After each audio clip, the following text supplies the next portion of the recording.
আজকে এই প্রথম কর্মসূচি পালন করলো জামায়াত ইসলাম সহ বেশ কয়েকটি রাজনৈতিক দল 5 দফা দাবি।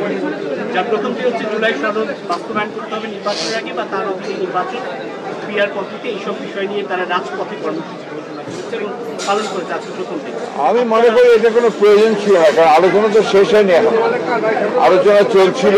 আলোচনা চলা অবস্থায় এই ধরনের কর্মসূচির অর্থই হচ্ছে যে একটা অহেতুক একটা চাপ সৃষ্টি করা, যেটা আমি মনে করি যে গণতন্ত্রের জন্য শুভ নয় এবং সঠিক সিদ্ধান্ত নেওয়ার ব্যাপারেও শুভ নয়। আমাদের সেক্রেটারি বলছেন যে আলোচনা টেবিলের সমাধান হচ্ছে না এবং সেই সাথে তিনি বলছেন যে আপনার যেহেতু হচ্ছে না তাই তারা আসলে এই ধরনের কর্মসূচি এইভাবে রাজপথে আসলে সমাধান হয়ে যাবে। আমার পাল্টা প্রশ্ন যে রাজপথে আসলে কি সমাধান হয়ে যাবে? আমরা এখন পর্যন্ত সবচেয়ে বড় রাজনৈতিক দলের ব্যাপারে কোনো সন্দেহ নেই। আমরা কিন্তু এখন পর্যন্ত কোনো ইস্যুতে এই আফটার দিস চেঞ্জ, এই পরিবর্তনের পরে কিন্তু আমরা কোনো ইস্যুতেই রাজপথে আসি। আমরা আলোচনার মাধ্যমেই সমস্ত কিছু সমাধান করতে চাচ্ছি। আমার বিশ্বাস এটা আলোচনার মাধ্যমে শেষ হবে। দাবিগুলো করা হচ্ছে পিআরের মাধ্যমে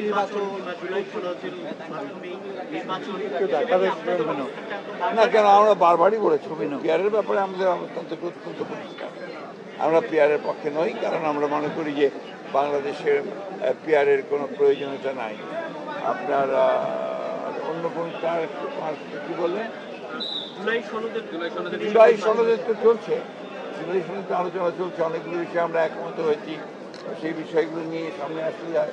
একটা জিনিস যেটা খুব পরিষ্কারভাবে আমি মনে করি যে এখানে যেটাই করা হোক সেটা জনগণের সমর্থনটা হচ্ছে সবচেয়ে বড় প্রয়োজন।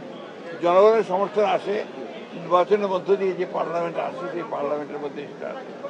Parliament has got every right, সে সংবিধান পরিবর্তন করতে পারবে, সংবিধানের অ্যামেন্ডমেন্ট করতে পারবে, সেটা তো সেখানেই সম্ভব।